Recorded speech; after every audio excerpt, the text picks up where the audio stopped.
finalmente, insomma, il periodo è quello che è, periodo un po' di snaus.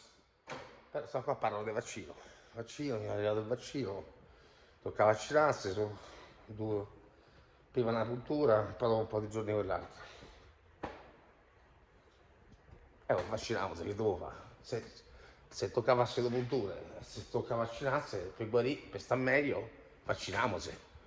E se famo prima una puntura e poi se ne fa un'altra.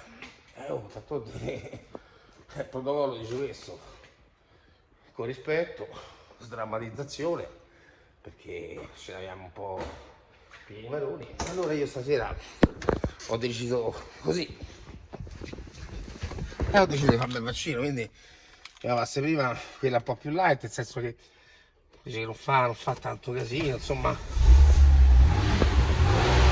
fa male, no? Non fa male.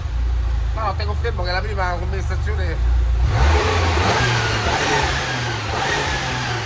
non fa male, non fa male. È un po' soft, un po' così, un po' patinata, fa un po' però abbiamo detto che si può fare pure subito la seconda. La seconda lo fa pure subito, Raffi gli dà una bella botta.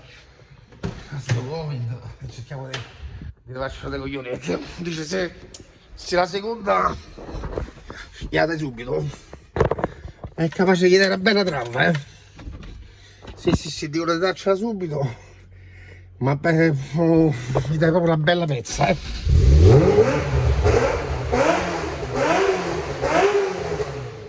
E io ho deciso di darla subito la seconda di vaccino. Secondo me sto male, vedo un po' di snaus.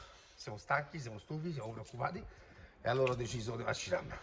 Viva la vita, tutta la vita, perché i valori contano, ma anche le passioni e le cose di valore contano. No alibi, no utopie. È una sensazione del benessere momentaneo e ti senti meglio e lavori meglio e rendi di più. E snausi, debrai e spalacchi. Saus!